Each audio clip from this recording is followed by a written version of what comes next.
मैं आपको एक विनती करता हूँ, आप जहाँ भी खड़े हो थोड़ा ठहराव में आ जाओ। आपने चित्र विचित्र का जो भजन सुना है वो सचमुच बड़ा कमाल है, और ये हमारी गति, नाचना और फिर ठहर जाना, ये बहुत करिश्मा है। तो बातें भी हम थोड़ा रोक दें कुछ पल के लिए, तो जहाँ भी हो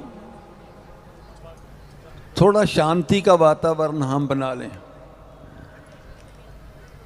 ये बड़ी ऐतिहासिक भूमि है गुरुग्राम, जहाँ मेरे ही दूसरे स्वरूप, माई अनदर सेल्फ, स्वामी ज्ञानानंद महाराज जी, जिनका भजन कीर्तन में ही उन्होंने अपने जन्मदिन को बिल्कुल मिला दिया है। उनकी इच्छा यही रही कि राधा जागरण के रूप में ही हमारा जन्मदिन मनाया जाए। कुछ ऐसा भी समा रहा, हमें किसी को पता ही नहीं था, राधा जागरण चलता था, किसी को नहीं पता था कि इस दिन स्वामी ज्ञानानंद महाराज जी का जन्मदिन भी है। ऐसा बहुत समय तक रहा। धीरे धीरे ये संगत में बात फैलने लगी कि ये दिन तो स्वामी ज्ञानानंद महाराज जी का जन्मदिन है। तो ये इनकी भीतर भावना, और ये भी है कि आज इस बार तो ऐसा था कि फ़ोन आया इंद्रजीत के पास कि आज जन्मदिन जो है गुरुग्राम में होने वाला, देश में क्योंकि युद्ध छिड़ चुका था तो उसको मुलतवी कर दिया। तो स्वामी ज्ञानानंद महाराज जी ने इंद्रजीत को ये बोला कि राष्ट्र आगे है, सबसे उत्तम है राष्ट्र। जब राष्ट्र की कोई नियम आ रहे हैं हम उसको फॉलो करेंगे। अभी सबसे पहले हमने उन महान नौजवानों, सिपाहियों को, उन फौजियों को, उन सैनिकों को, उनको याद किया है। ये बहुत बड़ी घटना है। और आज का ये राधा जागरण बहुत बड़ी कृपा है कि हमारे रमन रेती वाले स्वामी गुरुशरणानंद महाराज जी के आशीष से शुरू हुआ है, उनकी शुभकामना से। अभी भी रमन रेती महाराज जब रास्ते में भी चल रहे हैं तो उनकी सुरती यहाँ है, वो बीच बीच में तुम्हें आशीर्वाद दे रहे हैं। और उसके बाद स्वामी परमात्मानंद महाराज जी, उनका यहाँ होना और उनके आपने शुभ आशीष सुनी है। और धर्मदेव यहाँ के लोकल संत हैं, और यहाँ लोकेश मुनि, अभी हमारे शंकराचार्य जी तो अपने हैं, बैठे हैं, इनकी अध्यक्षता चल रही है, और आखिर में इनकी आशीष सब ने लेनी है। और आज जो राधा जागरण है सभी संतों के साथ, उसके अलावा जहाँ ये बड़ा कमाल हुआ कि दिल्ली की मुख्यमंत्री ने ये फैसला कर लिया कि हम जमुना को बिल्कुल शुद्ध कर लेंगे और अगला साल वहाँ स्वामी ज्ञानानंद महाराज व अन्य संतों की वहाँ आरती होगी। ये संकल्प अपने में बहुत बड़ा संकल्प है।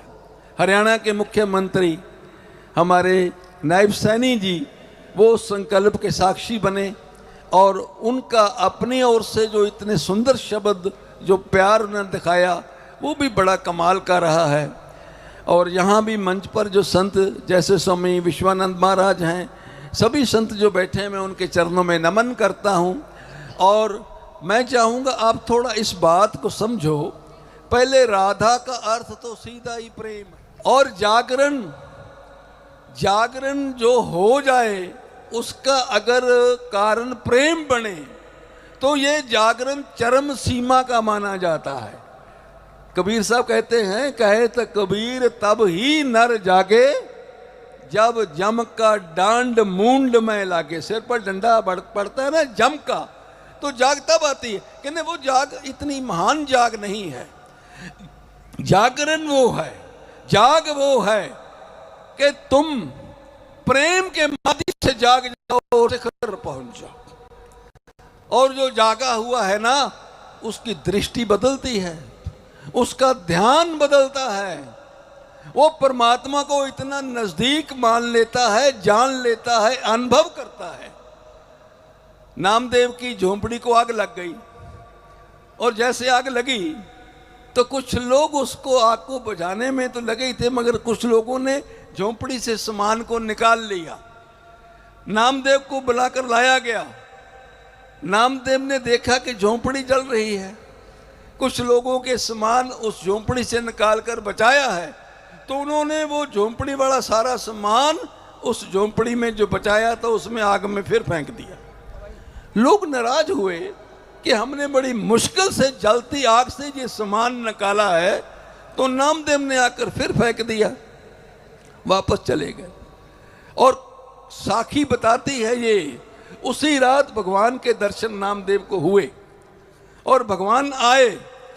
उन्होंने भगवान का वार्तालाप हुआ कि तुमने झोंपड़ी को जो सामान था वो भी उठाकर क्यों फेंका।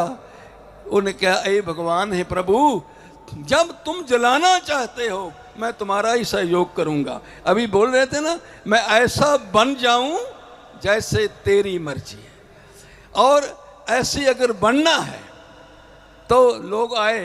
कहते उस रात भगवान ने स्वयं नामदेव की झोंपड़ी बनाई, इतनी सुंदर महकती लताओं की, इतनी सुंदर लकड़ी महक वाली, दूर दूर तक उसकी महक जा रही थी झोंपड़ी की।